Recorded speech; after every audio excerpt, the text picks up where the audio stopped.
Sí? Sí? Sí. Comencem? Bona tarda.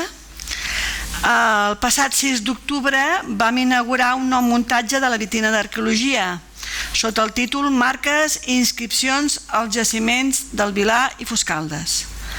Com ja els vaig avançar aquell dia, l'estudi de la llengua ibèrica és una tasca d'especialistes, com el doctor Joan Ferrer i Gené, que avui ens acompanya.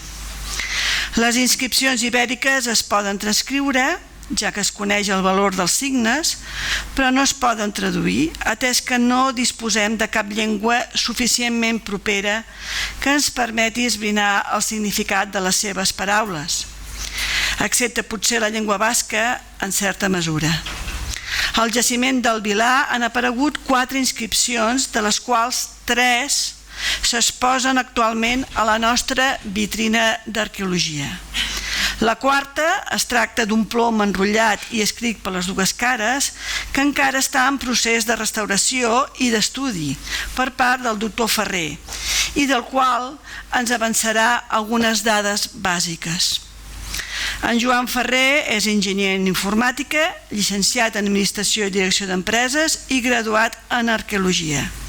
Paral·lelament a la seva carrera professional, ha desenvolupat una línia d'investigació en el camp de les escriptures i llengües paleohispàniques, publicant més de 100 articles sobre el tema.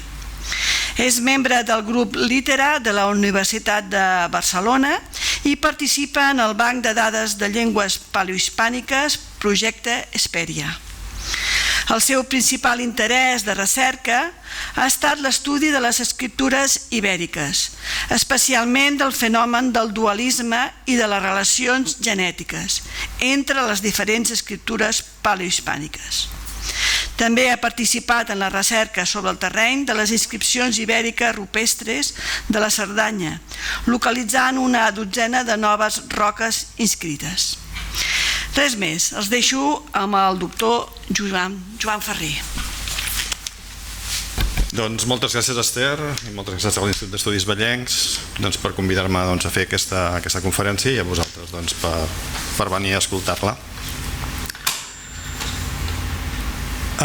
L'estructura de la conferència serà aquestes 4 parts. Primer faré una petita introducció al que són les llengües i les escriptures paleohispàniques, perquè ho situem sobre què estem parlant. Després parlarem una miqueta sobre la llengua ibèrica i després ja entrarem en el que seria el corpus ibèric de Valls, el que ja coneixem, el que s'ha publicat des de fa ja uns quants anys, i finalment parlarem del nou plom, unes primeres idees del que es pot fer amb el seu estat actual, que està encara en curs de restauració. Pel que fa a les llengües paleohispàniques, aquí tenim el mapa de la península ibèrica, on veiem que tenim un grup de les llengües de l'Orient, que són no indoeuropees, i les d'Occident, que són indoeuropees. L'ibèric pertany al grup de les no indoeuropees, juntament amb el basco-aquità, segurament amb el turdetà i el tartessi, i aquesta llengua del sud-oest, que encara és mal coneguda, però que es concentra al sud de Portugal. A l'interior tenim el celtibèric, que és la millor documentada de les llengües indoeuropees, una mica de lusità, amb molt poques inscripcions, també bàsicament a Portugal i a Extremadura. I aquesta zona que veieu en blanc són zones on no tenim documentades inscripcions paleohispàniques, però probablement per la toponímia o per la teonímia i antroponímia d'inscripcions llatines, suposem que també hi ha llengües d'aquest grup indoeuropees. Pel que fa a alguns conceptes, per fer una mica de resum de temes bàsics, en principi els ibers, com veieu aquí, s'extenen en un territori bastant ample i des del punt de vista lingüístic no tenim cap problema, és una mateixa llengua. I les fonts antigues també els identifiquen com un poble diferent dels seus veïns. Però des del punt de vista arqueològic sembla que la cosa no acaba de funcionar, és a dir que cada pocs quilòmetres la cultura material varia bastant. Els ibers del sud i els ibers del nord, des del punt de vista arqueològic, s'assemblen poc. De fet, segurament, si no hi hagués l'epigrafia pel mig, si no hi haguessin les fonts antigues, segurament l'agrupació dels ibers no existiria. Segurament s'haurien anat ajuntant amb els veïns més propers, però sense fer-ne una certa unitat, que com a mínim des del punt de vista epigràfic és clar. Un altre problema és la cronologia. Diguem que tenim arbitràriament, decidim que el període ibèric comença a mitjans segle VI. Depèn de les zones, potser hi ha alguna diferència, com veure a Tivissa, que hi havia propostes d'alguns canvis en algunes zones. I acaba amb la romanització de forma gradual a finals del segle I.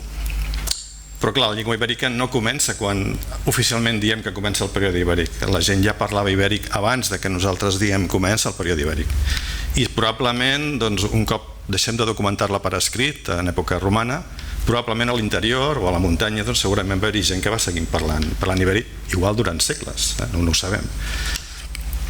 És a dir, que cal distingir el que és la divisió en etapes històriques del que una llengua que segurament va tenir un recorregut més ample i que segurament tant al primer ferro i fins i tot probablement al bronze final hi havia zones on després es parlava ibèric que ja es parlava ibèric. El que passa que no podem saber des del punt de vista de l'epigrafia.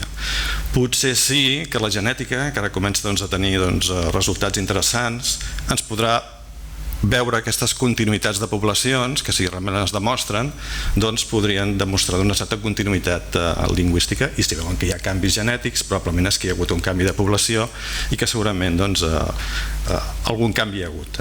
Que esperem que en els propers anys la genètica ens ajudi a completar aquesta informació dels períodes on l'epigrafia no arriba. Si ara veiem aquest mapa des del punt de vista de les escriptures, això canvia una mica.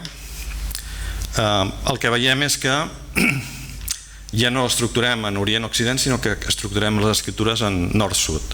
Tenim les escriptures del nord, s'assemblen entre elles, tot i que representen llengües diferents. Aquí tenim el celtibèric i l'ibèric. En les inscripcions curtes, des del punt de vista de l'escriptura, es diferencien poc, es poden arribar a confondre si els elements no són característics. I el mateix passa amb les escriptures del sud. Les inscripcions ibèriques del sud s'assemblen molt a les tordetanes o a les del sud-oest. De fet, la llengua ibèrica la trobem en tres escriptures diferents. Aquí tenim un exemple d'Ullastret en escriptura ibèrica nord-oriental, tenim una escriptura, el plom de Moixent, en escriptura sud-oriental, i un altre plom, el d'Alcoi, en escriptura greco-ibèrica. Tant la del nord com la del sud, en principi, són escriptures paleohispàniques, són escriptures semisil·làbiques que venen de la mateixa arrel, d'una adaptació de l'escriptura fenícia. La del nord és la que coneixem millor, ja està més documentada, el 95% del que coneixem són escriptures del nord, en canvi les del sud només són el 5%. A més d'aquestes, tenim, aquí us poso un exemple d'un plom tordetà d'Alcolea del Río, una estela tartèssica de Mesas do Castellinho i això una tessera de bronze com a exemple d'escriptura celtibèrica. I l'última novetat de fa un any que es va presentar, que és la Madi Ulegui, que ens documenta per primer cop l'escriptura bascònica, de la qual hi havia alguns petits indicis, però que realment amb aquesta inscripció completa ja li donem oficialitat. També cal recordar que en la costa andalusa i tot el que és les Illes Balears i Pitiuses el que trobem són inscripcions fenícies. En aquesta zona pràcticament no hi ha inscriptura paleohispànica.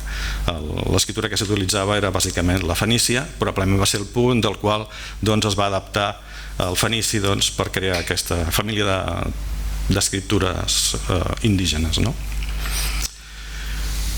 Pel que fa a l'escriptura en si, ara veurem dos exemples de dues variants de l'escriptura ibèrica.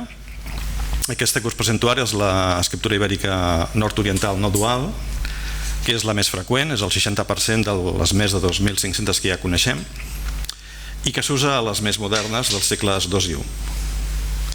Aquesta escriptura la va desxifrar Manuel Gómez Moreno el 1925, utilitzant les llegendes monetals que es coneixien en aquell moment, el plom d'Alcoi que ja he comentat, que com que està en grec, és una adaptació del grec, per tant es pot llegir bé, i el bronze d'Ascoli, que després també en parlarem, perquè hi havia molts noms divers, amb la qual es podrien fer alguns paral·lels amb textos, amb inscripcions ibèriques.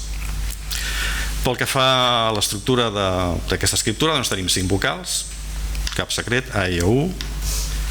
Tenim aquestes 9 sons consonàntics, les sibilants, les vibrants, les nasals, la lateral, tot normal.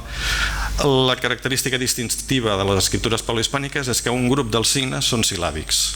però no tots, només una part, és una escriptura híbrida. Aquesta va ser la contribució de Manuel Gómez Moreno, que es va donar compte de que el sil·labisme existia, però que només estava circumscrit als signes sil·làbics. És a dir, que per escriure K doncs fem servir un signe i per escriure T en fem servir un altre, però si volguéssim escriure que o qui, doncs canviaríem de signe. El fet de que canvia la vocal canvia el signe. El que sí que un problema que té aquesta inscriptura és que no diferencia les sordes de les sonores. Si volem escriure K, doncs ho escriurem igual que si volem escriure G. És a dir, que mai sabrem si l'escriptura és dual, mai sabrem si és sorda o sonora, perquè és el mateix signe. Aquest problema el soluciona una altra variant d'aquesta escriptura, que és l'escriptura dual. De fet, és la més antiga. Aquesta és la que documentem entre els segles V i III abans de Crist. Més o menys és el 40% de les inscripcions. I en aquest cas doncs, veiem que per cada signe sil·làbic d'oclusiva, o menys del que és la velar i la dental, la labial no, perquè en ibèric no existeix el signe P, per tant no els hi calia, però sí per la K i per la T doncs sí que poden diferenciar les sordes de les sonores, i ho fan doncs afegint un signe al signe bàsic. En el cas de K se li ha afegit un traç més i en el cas de T doncs se li ha afegit un traç més. Recordeu, perquè realment el signe T aquest després el veurem quan veiem el plom de Valls, perquè sí que el plom de Valls és dual, utilitza aquesta escriptura, i veurem que en aquest text de Valls apareixen tant els dos T's, tant el que té els dos traços en creu com el que només en té un. Aquesta escriptura la va identificar Joan Maluquer de Motes el 68, perquè aquell any va aparèixer el plom d'Ullastret, on era un text llarg i on apareixien diferents signes pel mateix, diferents variants del mateix signe, i doncs va pensar que allò no podia ser natural. De fet, ell ja es va donar compte que el plom de Castelló, que de fet és el primer plom ibèric que havia aparegut ja al segle XIX, doncs també passava el mateix. El que passa que havia passat desapercebut perquè era un cas únic i es pensava que era una cosa rara, però ja amb dos ploms llargs va poder plantejar que hi existia aquesta variant d'escriptura, perquè la única que es coneixia fins a aquell moment era la no dual. Passant ja al que seria la llengua ibèrica, uns petits detalls. Primer començarem per l'antroponímia. És el que millor coneixem de la llengua ibèrica, els antropònims, els noms de persona. El primer que fem quan trobem una inscripció és anar a buscar el nom de persona, perquè realment és qui ho ha produït, qui és el mort, qui és el propietari. Normalment sempre hi apareix algun nom en qualsevol inscripció. I això ho sabem, els coneixem bé perquè gràcies a aquest bronze, el bronze d'Ascoli, que és una placa de bronze que està a Roma. Això apareix diguem que documenta un fet històric, documenta la participació de 30 genets ibèrics al servei de Roma a les guerres socials, en la que van participar en un conflicte i ho van fer bé, i com a recompensa se'ls va concedir la ciutadania romana i es va deixar constància a Roma d'aquest fet. I per tant doncs, tenim 30 noms d'aquests genets i els 30 noms dels seus pares. Alguns estan en llatí, alguns estan perduts, però més o menys ens dona una certa idea de com eren els noms ibèrics d'aquell moment. I el que veiem és que la majoria són bimembres, que estan formats per dos elements, que a vegades normalment es repeteixen. Veurem que els elements es van combinant entre ells i apareix de forma repetida, que a vegades es comparteixen entre pare i fill aquests elements, Valquiadin i Valquivil, i l'Urtibes, Vilustibes, que són pare i fill, no tots, però en alguns sí que s'aprecia que això passa. I el que hem anat fent és fer una llista. Hem fet una llista de formants antroponímics que ens permet, quan aquests noms apareixen en inscripcions, dir, això podria ser un nom. Si apareixen els dos, perfecte. Si n'apareix un, doncs tenim dubtes, però bé, tot ajuda.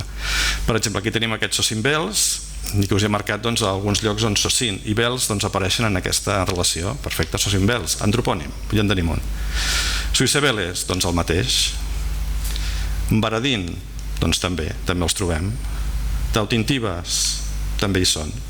Nalbebiur, Isquildun, Ravidordin. Hem fet una llista d'elements que sabem que poden ser noms de persona, i si apareix un element que combina aquests dos elements, doncs ja sabem que és un nom. Aquesta llista l'hem anat incrementant perquè cada cop que n'apareix un amb un altre element diem, aquest també pot ser un nom de persona.